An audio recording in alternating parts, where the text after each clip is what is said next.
영재 컴퓨터 송 실장입니다. 안녕하세요. 사실 다른 건 몰라도 제가 쿨링에 대해서는 진심이라 CPU 쿨러나 시스템 팬을 성능이 아닌 감성 위주로 저렴하게 만들어 판매하는 브랜드들 별로 좋아하지 않거든요. 오늘 소개해드릴 쿨러를 만든 브랜드 RSI가 바로 그런 저가형 쿨러를 만들어 판매하는 브랜드 중 하나였습니다. 그런데 이 제품을 보고 나서 생각이 달라졌습니다. 온도가 표시되는 CPU 쿨러 RSI M120D 플러스를 가져왔습니다. RSI M120D 플러스는 공랭 타입의 CPU 쿨러이며 AMD는 AM4, 인텔은 LGA 1366부터 최근 출시된 인텔 코어 12세대 LGA 1700 소켓까지 모두 지원할 수 있습니다. 최근 화이트 버전까지 출시되어 이제는 빌드할 시스템의 컬러웨이에 맞게 쿨러를 선택할 수 있게 되었습니다. 가격은 블랙이 63,770원, 화이트가 64,860원에 판매 중으로 요즘 이 보급형 제품들 중에서 가장 잘 팔리는 PC 쿨러 팔라딘 400A RGB 대비 비싸다고 생각할 수도 있겠는데요. 한 개의 팬과 4개의 히트 파이프 그리고 히트 싱크만 구성된 팔라딘 400A RGB와 달리 듀얼 팬 구성의 6개의 히트 파이프의 온도를 LCD 창에 표기해주는 인디케이터까지 적용되어 구성부터가 큰 차이가 나는 두 가지 쿨러를 비교해보면 M120D 플러스가 비싸다곤 할 수 없겠죠. 공랭식이나 순행식 상관없이 CPU의 방열판 구실을 하는 히트 스프레더에 밀착되어 발열을 전달받는 콜드 플레이트는 재질도 중요하지만 표면을 얼마나 정교하게 잘 다듬었는지 역시 매우 중요한데요. 보시다시피 RSI의 M120D 플러스의 콜드 플레이트는 아주 매끄럽게 잘 가공되어 있고요. 이전에 말씀드린 대로 쿨링 성능에 크게 관여하는 히트 파이프가 무려 6개로 4개의 히트 파이프가 적용되어 있는 보급기와는 기본 스펙부터가 다름을 보여주고 있습니다.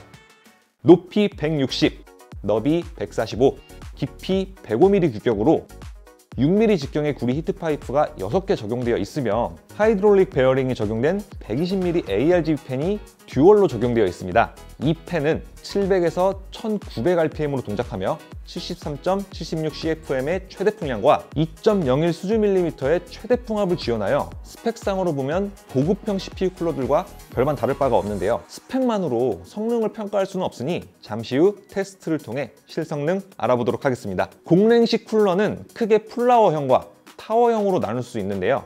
대부분의 고성능 쿨러들은 타워형 구조입니다. 보다 큰 히트싱크를 적용할 수 있으며 듀얼 타워의 경우 최대 3개의 팬을 구성할 수도 있어 1개의 팬만 장착이 가능하고 히트싱크의 면적이나 쿨링 설계에 한계가 있는 플라워형보다는 성능적으로 타워형이 훨씬 뛰어나기 때문이죠. 하지만 장착 시 정면에 팬이 노출되어 디자인적으로 매우 화려한 플라워형과 달리 타워형은 장착 시 히트싱크의 탑 부분이 노출되기에 RGB로 디자인된 몇몇 쿨러를 제외하고는 디자인적으로 밋밋한 경우가 대부분인데요. M120D 플러스는 RGB는 물론 히트싱크에 온도를 표기해주는 인디케이터까지 적용되어 있어 빌드 시 일체형 수냉 쿨러 못지않은 매우 멋진 디자인을 볼 수 있습니다. RSI M120D 플러스에 대해 이 정도면 거의 다 알려드린 것 같은데요. 이번에는 가장 중요한 쿨링 성능을 테스트를 통해 알아보도록 하죠. 테스트 스펙은 다음과 같습니다.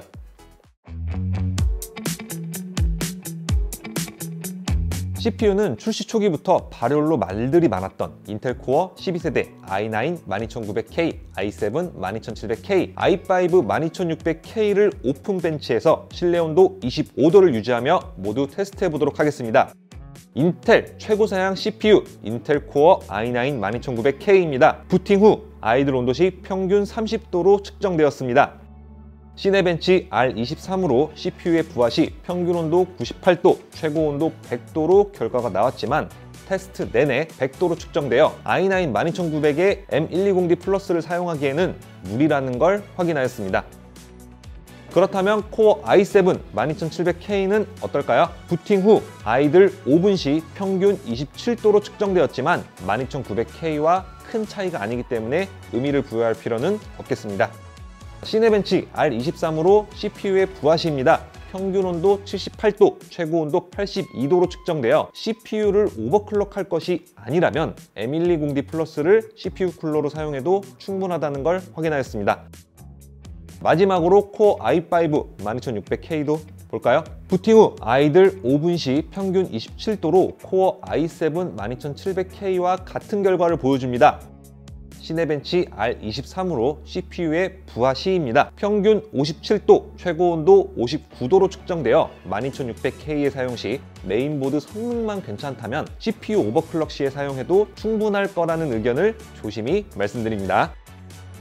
그렇다면 3만원대로 요즘 가장 많이 판매되는 PC 쿨러 팔라딘 400A RGB는 어떨까요? 12600K만 동일한 조건에서 테스트해 보았습니다. 팔라딘 400A RGB 아이들 5분 사용 시 평균 25도로 M120D 플러스보다 2도 낮게 측정되었지만 크게 의미를 부여할 필요는 없으니 넘어가도록 하겠습니다.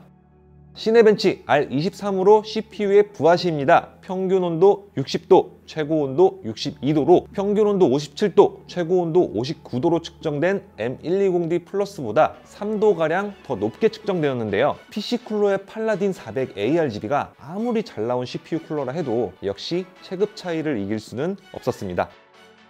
하지만 두 CPU 쿨러 간의 가격 차를 생각해보면 3만원 정도 차이라 1도당 만원이라는 소리인데 굳이 3도를 낮추기 위해 M120D 플러스를 사용할 필요가 있을까 하는 생각을 했고요. 실제 디자인 감성만 본다면 일체형 수냉 쿨러를 장착하는 것이 더 멋질 텐데 또 요즘 수냉 쿨러 중에서는 6만원 이하의 제품들도 많거든요. 자, 그렇다면 3만원을 더 지불하면서 M120D 플러스를 선택해야 하는 이유는 뭘까? 6개의 구리 히트 파이프와 히트싱크 그리고 듀얼 팬이 지원하는 꽤 쓸만한 쿨링 성능과 RGB 감성은 3만원을 더 투자할 이유로는 부족한데 말이죠. 역시 이 쿨러의 가장 큰 차별점이라 할 수 있는 히트싱크 온도를 직관적으로 표시해주는 인디케이터의 유니크함, 그러니까 다른 쿨러에서는 찾아볼 수 없는 차별성이 RSI M120D 플러스를 선택해야 하는 가장 큰 이유라는 결론입니다. 저는 또 6만원 이하의 저가형 수냉 쿨러는 정말 끔찍하거든요. 인디케이터